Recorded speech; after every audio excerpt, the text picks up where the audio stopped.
Hey everyone, this is Garrett Netherland here with the Mount Valor podcast. Just want to welcome everyone to the show. Today we're going to be having a conversation with my buddy Nick Davis. I've known Nick for quite a while now, and I thought he would be a good guy to have a conversation with and just kind of dive into what his life looks like with God in it. And he has been pursuing God for a pretty long time. Nick, you want to introduce yourself? Yeah. Hey, so my name's Nick. I grew up, born and raised in Ventura County. I lived there until I was 18. I joined the Navy, traveled all around, met my wonderful wife here in San Diego, 2012. And then Do you remember what month? yeah. Oh, yes, actually, I can tell you the day, November 29th, 2012. That's crazy. I met my wife in 2012 as well. Nice. Yeah. Meet anniversaries. Yeah. Yeah. But yeah, I know we had a short relationship that went into a long deployment, and like I knew her for 4 months, deployed for 10, and then came back and eventually proposed and got married, and we moved away for a little while, but we came back and we're not going nowhere. Nice. So yeah, you and I have been around for a while at La Jolla Christian Fellowship. That's the church that Nick and I go to. And when did you start going to La Jolla Christian Fellowship? I I started going in, I want to say late 2014 or 2015. Maybe a couple times before that. But so Liz's mom, my wife, Liz Davis, her mom plays piano, Bonnie. So tickling the old ivories. And then you got Daniel on drums. Yep. Liz would come in and occasionally sing. I just sat there and I was like, oh, I guess we picked our church. You just couldn't get away from it. It's a family affair. Yeah, But I it's funny because I think Deborah and I started, Deborah's my wife. I think we started going to La Jolla Christian Fellowship right when we got married because we left a previous church and we were church shopping, and one of my buddies knew Adam Statmiller from his previous church and mentioned that he was head pastoring this church. So Deborah and I came, and Deborah's like, we're going here. And now what is it, 10 years later?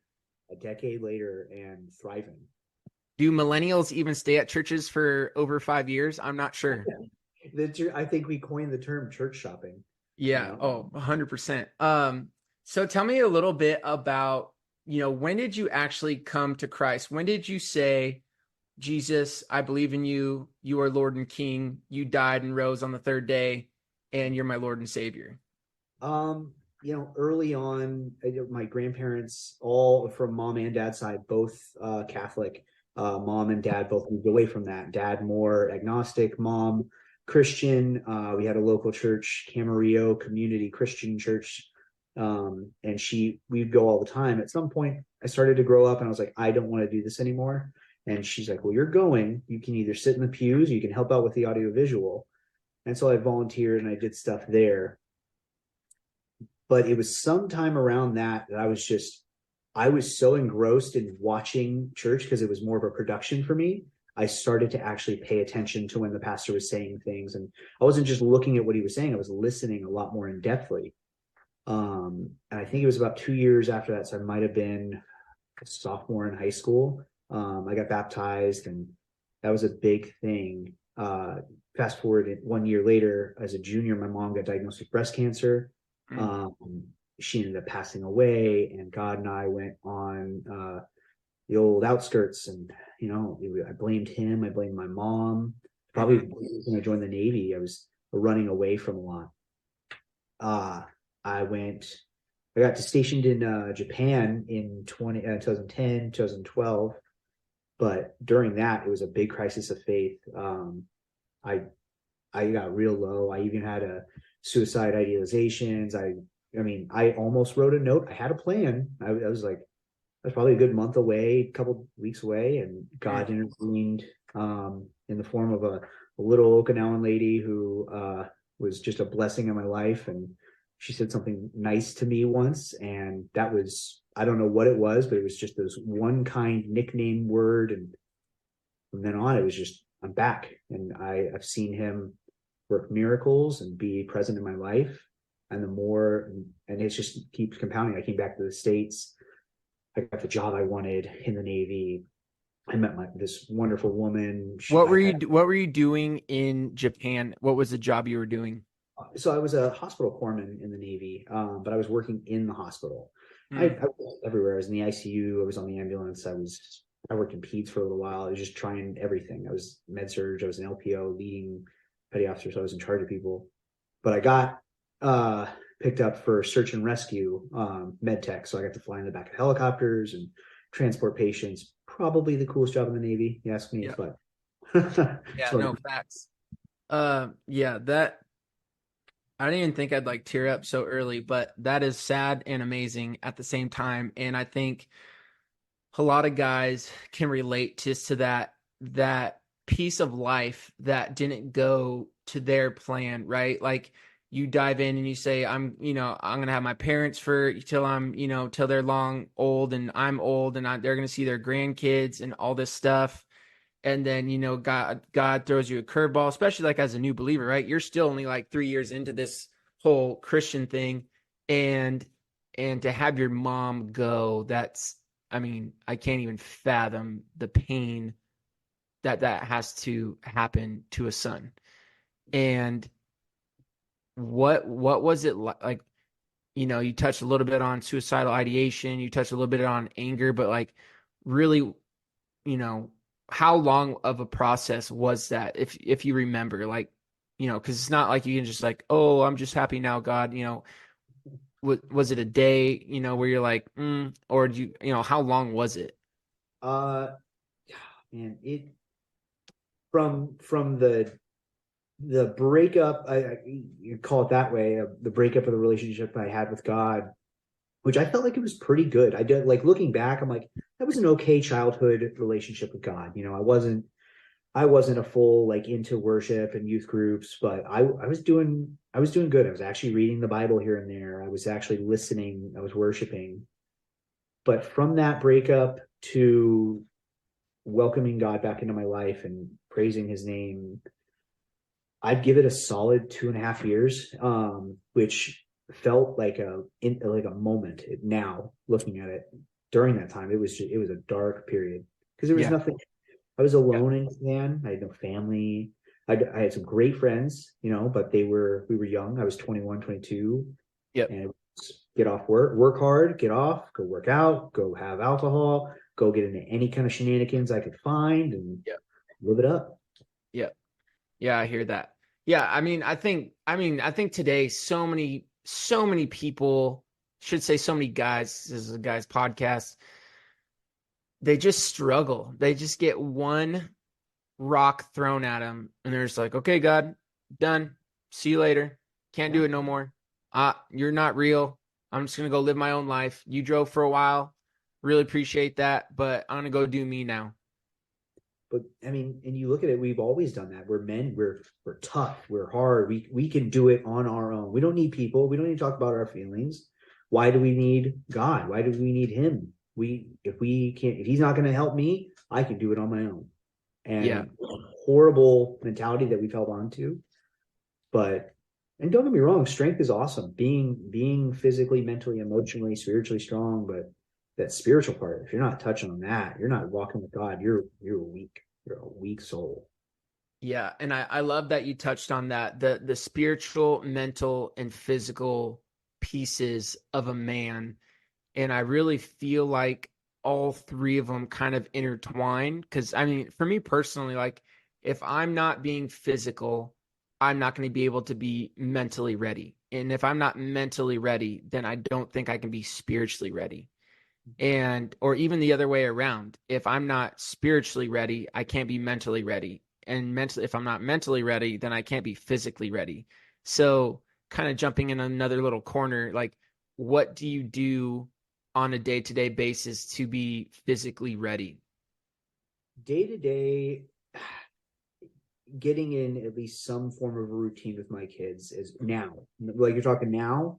Yeah. Currently, it's with my kids and my wife. My nickname for my wife has been gorgeous. I call her that every day. Mm. Like good, some either good morning gorgeous, howdy gorgeous. I name drop that. That starts my day. The kids, there's at least once a day I will tell them I love you and I am proud of you, and at least, and emphasis on at least, because it's there. I had a rough relationship with my dad, and I'll refer to him as my dad, but I don't know if you know, you probably do. So my biological dad, he left before I turned one. Um, Mm. so I never got to know him. I didn't find that out. I found that out a day after I found out my mom had cancer. So Ugh. it was, that was a rough 3 days when she told us that Yeah. she had cancer. The next day she's like, "Oh, by the way, this isn't your biological dad." And the next one it's like, "Oh, and there's another piece. Your name isn't your birth name." I was like, "I need a weekend wait from this information." Yeah, I But hear that. I think those two things, talking to my wife and just letting her know some kind of love from me to her in the form of that, and sharing the love with the kids. I'm proud of them and I love them. That's that prepares me for my day. If I Mm. miss that, I do feel a weight. It's good. Um, what about do you do anything to like stay physically fit? Because I feel like that is an important part of a man's walk is to get some sort of release out. Like they need to get some type of physical release just to get focused. Yeah, I mean, you can obviously see no. Obviously. The so the Navy, did a great job like waking you up, making you work out. And my wife asked me this question when I was getting out. She goes, "Hey, what are you going to do to stay fit?" And I was like, "Same thing I always do." She goes, "But nobody's going to be telling you to do it anymore." Oh no, panic button. And I tried getting back into weightlifting, and I tried getting back into running. I was a big runner, and surfing's always there. But I actually found my way into jujitsu 2 years ago. So right after I got out of the Navy, I found this, and I did martial arts growing up. I've got my black belt in Taekwondo, uh, Nice. but I found jujitsu, and it is phenomenal. The aggressive mentality to it, the kind mentality to it, the aggressive physical aspect of it. I go in there with the world on my shoulders, and I walk away as if I'd had a 10-hour cry and just Mm, a moment with God. mm, that's It's awesome. yeah, but and then I'm drenched in sweat. Don't make me wring out the whole bucket. Well, yeah, for the audience, we both do jujitsu, and I was just kind of lining Nick up for this one. But the one thing I really like about jujitsu, and this is just physical activity too. Like Nick and I have done physical activity for a really long time. I was in the Navy too, so I would just say our whole naval careers. But the ability to control your emotions in jujitsu is something that I find so appealing because I feel like Christian men today have a really hard time controlling their emotions and letting their emotions get the best of them, right? Like, especially if we just go back to the example of, God, why me? Or God, why did you do this? Or I can't understand this, so I'm just not going to follow you anymore. That inability to control your emotion and really start thinking critically and understanding why things are happening or even just trusting things are happening, I think it's just such a important piece of jujitsu. And I mean, a lot of that you can relate back to ego. We are egocentric animals, Yep. men especially, and you have to put it out of your way because there's this guy who's 50 and he makes me and I've got him by at least 60 pounds, but he makes me look like a rag doll. Yep. Um, it's just you have to put aside your ego. You have to understand that there's a learned practice to it. It doesn't matter how strong you are, how big you are. Practice and skill will always. I mean, obviously, at some point there's a physicality that can kind of take over to it, but really, skill trumps a Totally. lot. Yeah, especially Totally. to publish. But Totally. And going back to what does it look like skipping over to more of like the spiritual side of things? What does it look like? You're married now. How long have you been married? 9 years, And how many kids do you have? two, and done. Two. What are their ages? Uh, Danny, he's 5.5. Nikki, she's little over 3.5. So we're almost to the 4 and 6. Can't Yeah, believe it. you're almost making over that hump of just like the treacherous, like 0 to 3 diapers, diaper pails, screaming, not being able to say what they need, can't communicate, frustrations, bedtimes, all that kind of stuff. They're little children going on teenagers. It's odd. We're giving away a pack and play and a baby gate because we don't need it. It's Oh, crazy. so it's so awesome, but it's so sad. We actually just built Malachi his first toddler bed. Oh, a And heart. I had to take down his I had to take down his crib, and it was tough, but it's awesome to see him growing. And I think it's awesome just to see our kids growing. Our kids are now in the same Sunday school class as well. But seeing our kids grow, what has it been like with your wife and having a centered a life centered around Christ in the home? What does that look like? I mean, it makes everything easier. Mm. Like, I mean, literally everything, because I mean, you're worried 24/7 about this thing that God has gifted you and you just created. Um, and to sit there and just like wake up in the middle of the night, second day you're home by your like obviously you discharged from the hospital, they say it's safe, but now you're looking over, you're like, are you breathing? You put your hand on, like, please don't wake up, but I'm gonna make sure you're breathing. And I know every parent can relate to that. It's just Yeah. but there is a comfort in like even though I know you're breathing or like I'm questioning if you're even breathing, I know God's there. I know it's safe. Mm. No, he will protect us. He has a plan. We will join him eventually, but for the moment he's blessing us. And I don't know, the struggles so this last year my son, he got diagnosed with epilepsy.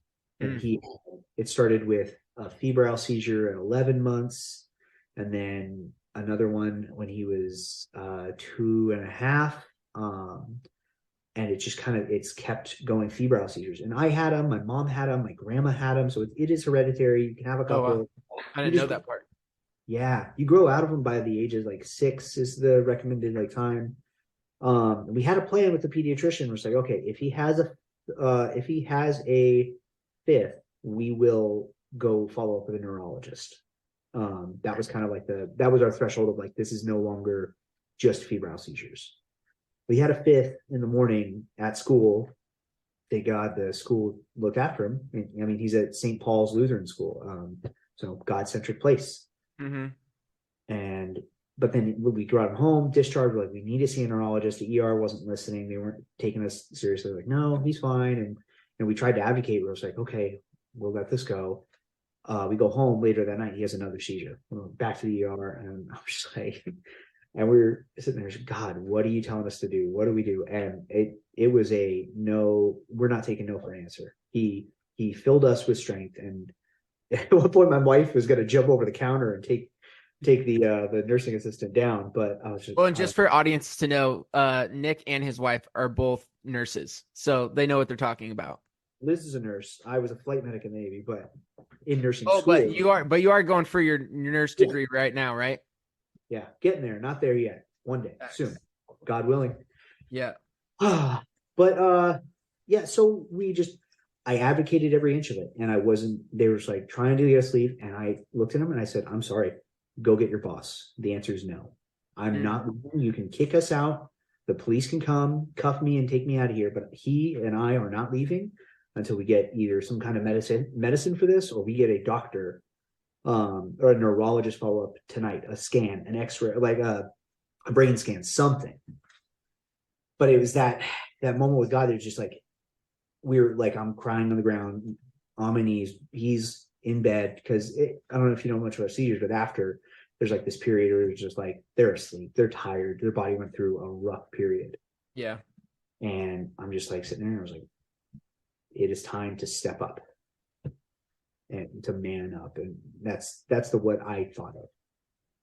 And And it I was I like that you paint that picture because something I really value about you is for anybody that knows Nick, like you come across as a very gentle, humble man.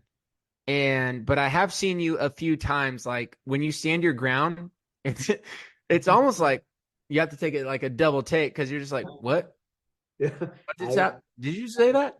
yeah. I was just like kind of shocking, but also just it's something I really admire because I think, that's what we were just talking about too in jujitsu is like controlling your emotions and knowing when to turn them on and not. And I think that's just something that, you've expressed over time that I've been around you. And I think that is something that is also expressed in the Bible over and over again of like knowing when to have righteous anger. And I think that's totally valid in the hospital of having righteous anger and being that man and stepping up for your family and stepping up for your son when he's hurt. And I think that's just really cool and powerful for people to hear and, kind of just see what it's like to be able to do that.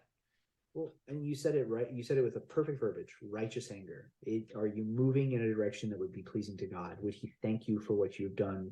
And you get to heaven, you're like, that was in my name. That was in with what I teach. The hardest part about like going into jujitsu or things like that is you're like, what am I really doing this for? Like, am I doing this just to like go mess somebody up on a Friday night or, but it was a quote I had long time ago. And I still see it every now and then pop up. Would you rather be a warrior in a garden or a gardener in a war? Mm. And what are you going to do when the devil's knocking or he presents sin in front of you? Are you going to stand up to him as a gardener and ineffective in your battle, or are you going to look at him as a warrior and say, I'm prepared, the Lord is with me, I'm ready? Yeah, that's really good. Speaking of that, I kind of want to jump into, you and I have kind of, well, actually, no, first I want to go back to you and your wife, because I think this is really important and a lost art in today's dating realm. And like, by no means do I ever want to go back to today's dating realm, but I think it's super important to talk about how did you and your wife meet? What did that look like? And what was your relationship with God like at that time? The relationship was climbing slowly, step by step, but definitely Because wasn't at straight. this point in time, you're still kind of recovering from your mom passing, and you were in Japan. When did you come back? And then you met. I came back in April of 2012, back in the U.S., and it was sometime around September. I made it back to the West Coast. I'm in San Diego. A couple months here. I was not. I was going to church every now and then. I was probably wasn't reading a note of scripture, but I definitely wasn't walking in the light, living a pretty sinful life. Mm-hmm. But I had a friend who had lived with in the barracks. He graduated and he had been going to New Break at the campus, the PB campus they had at Yep. the school. Pastor Steve Mbachi was leading at the time, and he invited us every now and then. I said politely said no. But when he graduated, his friends who went to church with him came, and Liz was one of the friends. And there was, it was like 3 or 4 girls, and it was just like, wow, they are cute. So Can we just back up for 1 second? Who invited you to church? Avel Reyes. So he was a rescue swimmer. He was graduating from training. He And was why one of did you say no? at the time, I had better things to do on a Sunday, like sleep in, because that's what I was doing. Like I said, I was not living a good life. I wasn't prioritizing the Lord in the way he should have been. Got But it. yeah. But no, so he graduated, they came, and then it was later that night. He's like, hey, we're gonna go ice skating. You want to come with? And I was like, and in my mind, I'm like, I do not want to go ice skating with you on a Friday night. Like, yeah, I'm gonna meet my friend Liz and so and so. And I was like, ice skating sounds fun. Yeah, let's go. There's gonna be girls there. Of course, I'll come. Girl, okay. And I talked to her. I bent her ear for the whole night because she was in Mm. nursing school. She'd almost finished, and so medical field, nursing school, Yep. we Yep. instant connection. And then Sunday morning again, and here he is. We're all freshly, probably hungover, just sitting in the little common room, and he's like, "Hey, I'm going to church in PV. Do you guys want to come?" And I'm like, in my mind again, no, thank you. But then he's like, "Yeah, I'm gonna go with Liz," and I was like, "I need God in my life." And there was the first step back. And after that, I went to church every Sunday, and it was probably the first few weeks solely to be with Liz. And then it just became like, this is what we are doing on Sundays. But And so you were going to her church. yes. So I went to her church. I listened to her sing. I got to, experience that. And it was no more than like a week later. It was a Wednesday. I randomly, I'm texting her just relentlessly, asking her questions, trying to get it, see if she's interested. And I asked her on a date, and she said yes. One date led to two. The third date, she'll tell you it was probably the second date. The third or fourth, I asked her to be my girlfriend because I thought that was the appropriate way to to court a woman. Yeah, it was. So she said no. A week later, I probably asked again, and she said no again. I'm like, what is going on here? And she's like, I don't need you to ask me that. And it was New Year's Eve. We went to a bar New Year's Eve night, and at the countdown of midnight, she's like, ask me again. I was like, ask you what? And she goes, ask me to be your girlfriend. I was like, all right, will you be my girlfriend? She's like, yes. I'm like, yes. And from the first time you asked to the last time, how long was that? It was like a month and a half. That's brutal, bro. That's brutal. Hey, kept your distance. But a few months later, I deployed. April 2013, I deployed, and I got back in December. And yeah, then we came back. I was gonna ask her to marry me when I got back, but I didn't have the ring. I was gonna do it in February. And I had a plan. This is another God moment. I called her dad and I said, hey, I would like to talk to you tomorrow if you have some time in your schedule. He's like, yeah, come by. We'll have a cup of coffee. I was like, all right, great. So I get in that plan. We're out that night. We get a phone call from her mom, and her dad had a heart attack. He's in the hospital. He's dying. Mm, And that's in the wild. yeah, we had to call all the family in. Everybody's flying in from Ireland, Virginia, New York, wherever. And they all come back, and then in the hospital, they get one moment. It's just me and him in the room. They just didn't want to leave him alone, but they needed a moment. Talk to the doctors. I was like, okay, Dan, if you don't want me to marry your daughter, wake up. If not, I'm going to take that as your blessing. I did ask that, but he didn't wake up. He ended up passing the next day. So, I got the blessing. But I did ask her mom and her brother, her older brother. So, and then That right there. I mean, I just want to pause there because I don't know. Chivalry is maybe not what it used to be. I don't want to say it's dead because I don't know that for a fact, but I think this could be helpful. Even just going back to you stayed persistent. yeah, You had determination to have this girl court you, yeah, and you did not give up, which I don't know if it's in our generation, because I kind of split off the millennials, kind of younger and older millennials, and the younger ones, and maybe even below them. They just are very instant gratification. So, kind of walk me through your mind frame of where you were at you when Liz told you no the first time. Like, was it devastating, or were you just like, okay, cool, we'll just keep kind of things the same and we'll just see how it goes? Like, what was your mindset at? well, I pulled out my monogrammed handkerchief because if you're not having a handkerchief, you're not prepared. That's true. That's a fact. I have handkerchiefs, and every man should have them. They're great. People cry. You need them. But, no, it was a rough one. It really was. I sat there. I was like, okay, she's breaking up with me. This is over. And then I was like I was driving, and she's like, okay. And I was like, okay. And I'm just quiet. I'm like, all right, this is the end of that. And then she goes, I'm still very much interested in you, and I still want to date you. I'm just not ready to be your girlfriend. And she had just gotten out of a relationship not too long ago, so I think she wasn't too excited to like just jump in. But in my mind, I thought it was the end. But that You just word, felt rejected. yeah. But it was that piece of communication that she gave that I listened to, and that was the hardest part, was listening. Like, not just hearing the words, but listening to what she was saying. And she's like, I still want to date you. I was like, okay, so you're still interested? Maybe? Question mark. So I kept with it. And the second time I was like, all right, we've been dating for like 3 weeks. That's got to be enough time. And I don't know what she was waiting for, what the magic thing was, but that was it. And I was like, okay. And I asked her again. At this point, I think I asked, and she said no. I was like, oh, well, at least we're still dating. That's The first awesome. the first one was a little flooring. Yeah, but I mean, just it's amazing to see the persistence and the determination and actually see someone work hard for it. You know what I mean? It's not just like, oh, hey, you're good looking, I'm good looking, like let's go out. And I think a lot of people now really, and it works sometimes, right? I'm not knocking it 'cause I've never tried it, but I just think meeting someone in today's time and having them have a man pursue a woman, I think that's a necessity.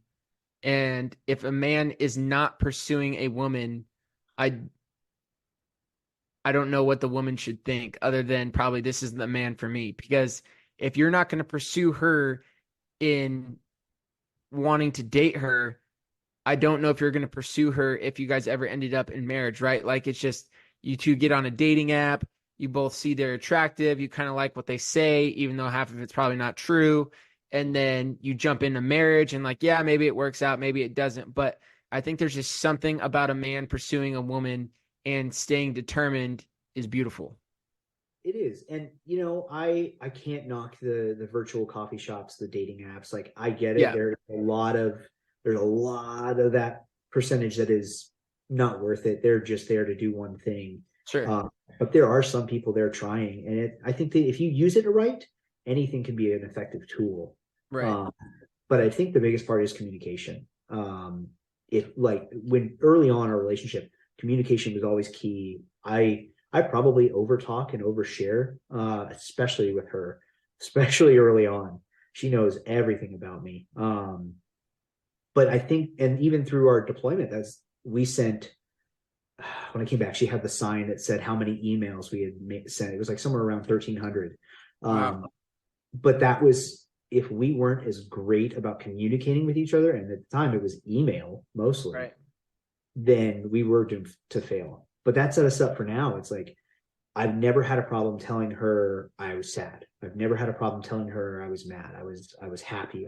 This is the greatest day of my life. But if you can't share those things, and I think that's early on in a lot of relationships, if you're just like, uh, I'll throw somebody other, so my brother-in-law, he is amazing at this. I think when we talk to him about his relationships, he goes and he says, "I'm very clear.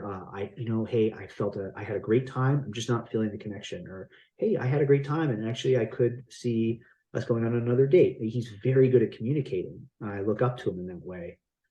It's respectful, especially to women, Oh, um, totally. because they're such good communicators half the time. And if we're not giving that back, we're waiting for that magic moment. Totally. Um, and now, so you got Liz's family's blessing. You're gonna get married. Where'd you guys get married?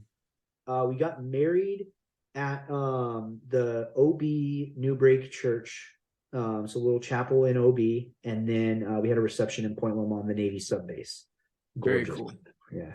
And then an interesting question is, did you guys like after you got married? Obviously, you're living together, you're figuring out marriage. What was the first like?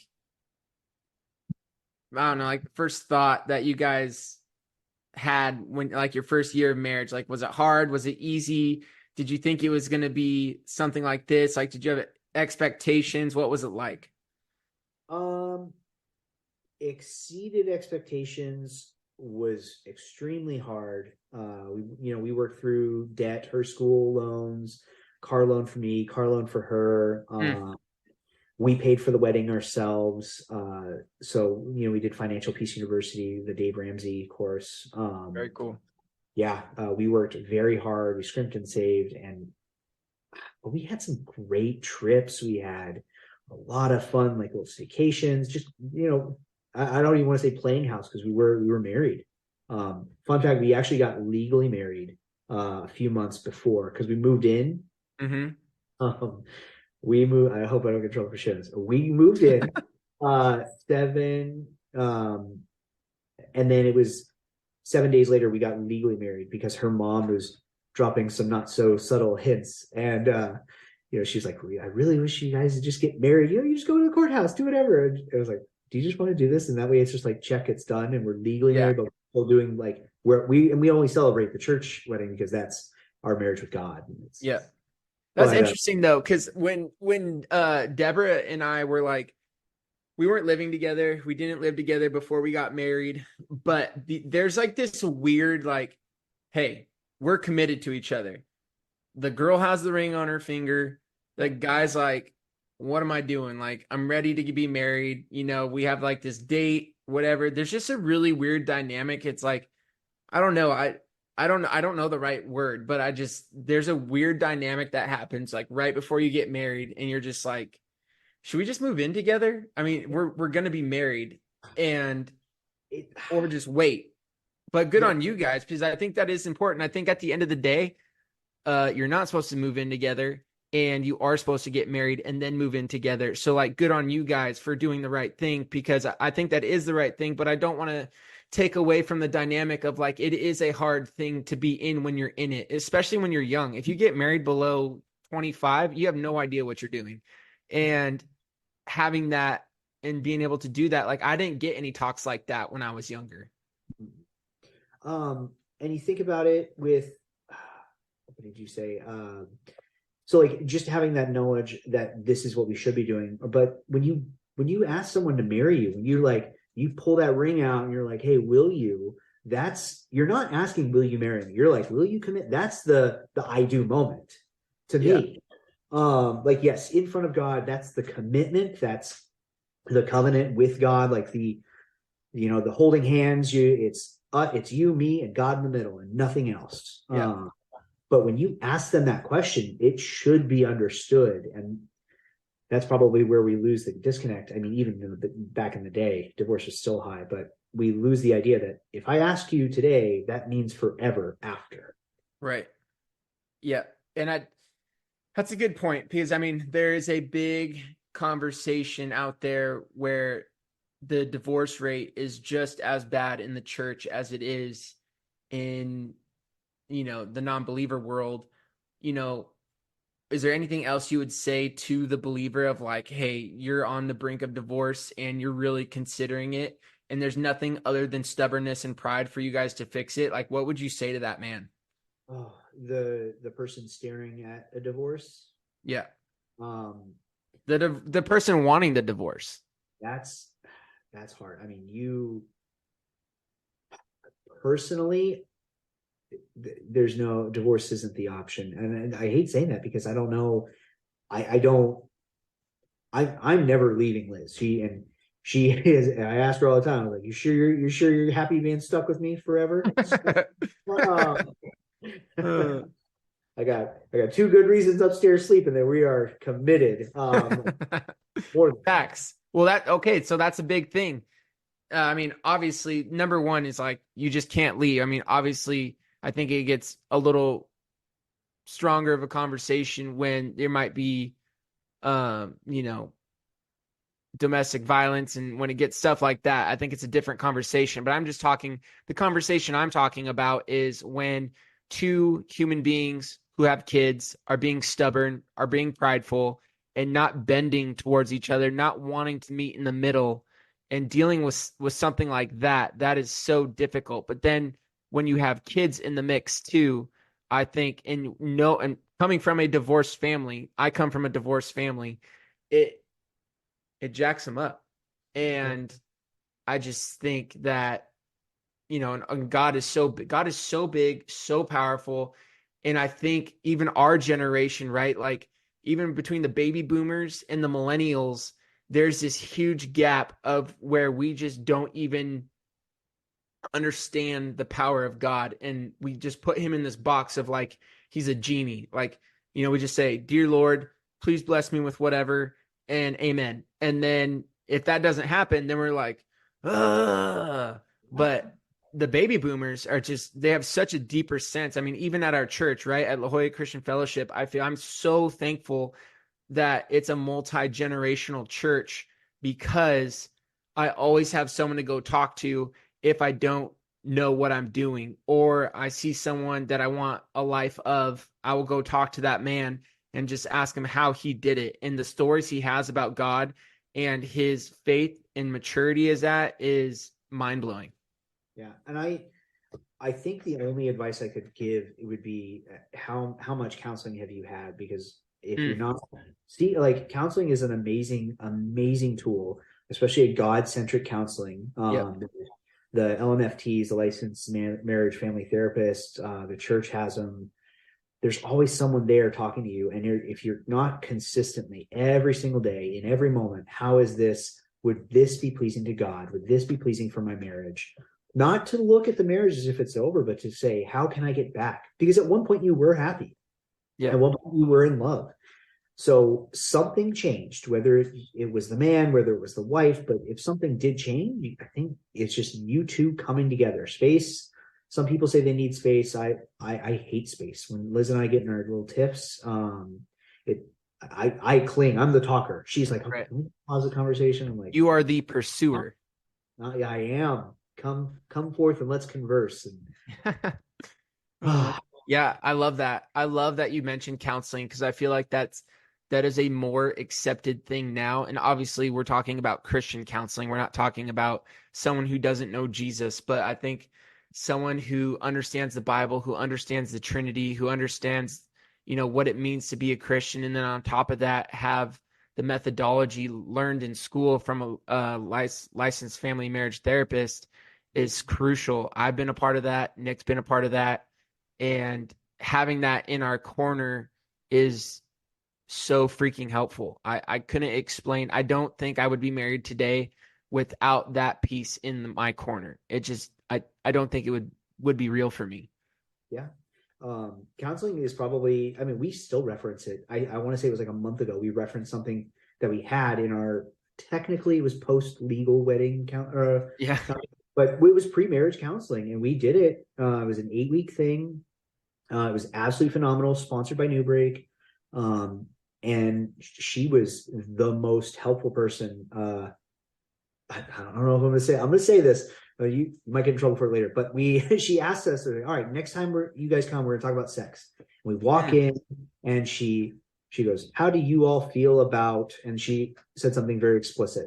And yeah. I'm there looking at her, I'm like, this is supposed to be God counseling. And she goes, well, we're in a marriage. I don't know if he doesn't know if you like that. You don't know if she likes that. And it opened the door to like, there should be no conversation or no question that's off limits. Because if you're not talking about it, it's going to be a problem. Totally. Totally. Love it. Love the open communication. And for all those singles, don't try that yet. But counseling for even single men is, I would say, a godsend because you can actually heal quicker than Nick or I could heal. And I think that's something important for younger men to look into. But one caveat, or I guess I want to play the devil advocacy here. Hey Nick, now you're talking to that married guy that's about to get divorced. I don't have the money to for counseling. So I'm just not going to do it. What would you say to that? Oh, there's free counseling everywhere. Go, I Mm, mean, even if you don't have like, even if your schedule or your financial situation or whatever you're trying to get to is preventing you, you tell me you can't go to church when you're going to go, or you can't log in, or you can't find a friend and just a God-centric friend, someone who's going to sit there with a Bible with you and talk mm, about something, just communication. And then your spouse, the person you're having the problem with, make make a point to have, if you're really having that big of a problem, find the smallest grain, find one issue and say, hey, I want to spend 2 minutes, I want to talk about this one thing. Set a timer, talk about that one thing, and then end the conversation. Work towards at totally. least an accomplishable small victory, one goal that can be done. It's just like being in credit card debt, right? Like you don't want to help me out here. You don't want to like pay off the biggest bill. You want to pay out the littlest bill first and then work your way up, right? Let the snowball, that tiny little snowball from the top of the mountain, grow and grow and just demolish the debt. Chip Yep. away at the mountain. Don't take a bite at the hill. Yep. 100%. So I guess, we're kind of wrapping up on the last 10 minutes here, but I want to talk about, we talked a little bit about you coming to faith. We talked a little bit about you getting married, coming back from some hardships. What does your walk look like with Christ right now? Right now, this is probably the strongest season I've been in my life. Mm, And I'm happy with that. I am in my devotional. I'm reading the word. I get to go to church And I feel like I did my homework the night before, and I'm in class, and the teacher's talking about. I'm like, I know what you're about to say. Um, it's it's amazing, and he is working in my life. We have a neighbor across the street have some heart issues, but she was just so scared, and I prayed with her. I was like, I asked, can I pray with you? And my devotional was Proverb Proverb 23. And I don't know it exactly, but I shall fear no evil as I walk through the Yeah, I got you. there you are. But I said it with her because it was fresh in my mind. I probably butchered it then, but and then at church the next morning, this is Saturday night, Sunday morning, I show up, and what does Pastor Adam throw up on the projector? Proverb 23. And I was floored. I was just like, that's is God telling me I did something right. But I'm talking like to kids. The kids, we have their Bible up at in their room. That's their bedtime stories. We're Oh, singing. that's sick. Oh yeah, because you do like they have the books for the bedtime stories, like the Bible. Yeah, Yeah, I'm not gonna read the Bible verse because it's too long, but yeah. if viewers want to go read it, it's a really good one. What I guess why are you in such a good season? What do you think built you into be this good of season? Because this is not the first time you've told me that you have just random. I'm not going to say it's random because I don't think God makes random events, but I will say that this is not the first time I've heard you say, I prayed for someone in public.